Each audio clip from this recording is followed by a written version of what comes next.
జూబ్లీహిల్స్ ఉప ఎన్నికలో Nizamabad rural MLA doctor Reklapalli Bhupath Reddy పాల్గొన్నారు.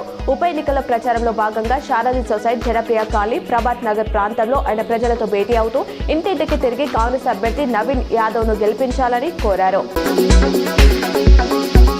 జూబ్లీహిల్స్ ఉప ఎన్నిక సందర్భంగా బోరాపండలో పోచమ్మ తల్లి ఆలయంలో ఆర్మూర్ ఎమ్మెల్యే పైడి రాకేష్ రెడ్డి పూజలు చేసి బీజేపీ నాయకులు, కార్యకర్తలతో కలిసి బోరామండ పరిధిలో ఎన్నికల ప్రచారం నిర్వహించారు. జూబ్లీహిల్స్ నియోజకవర్గం రెహమత్ నగర్ లో ఎన్నికల ప్రచారంలో నిజామాబాద్ అర్బన్ ఎమ్మెల్యే పాల్గొని బీజేపీ అభ్యర్థిని గెలిపించాలని కోరారు.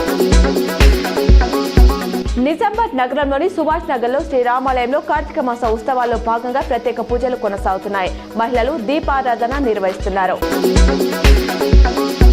బాన్సువాడ నియోజకవర్గంలోని పలువురు ఆత్మీయుల వివాహాది శుభకార్యాలకు వ్యవసాయ సలహాదారు ఎమ్మెల్యే పోచారం హాజరై నూతన వధువరులను ఆశీర్వదించి శుభాకాంక్షలు తెలిపారు.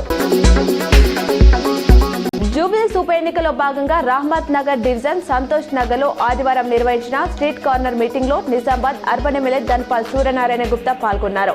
ఈ సందర్భంగా ఆయన మాట్లాడుతూ 6 గ్యారెంటీలు, 420 హామీలు ఇచ్చి ఏ ఒక్కటి అమలు చేయని ముఖ్యమంత్రి రేవంత్ రెడ్డి ఏ ముఖం పెట్టుకుని జూబ్లీహిల్స్ లో ఓటు అడుగుతున్నారని ఆగ్రహం వ్యక్తం చేశారు.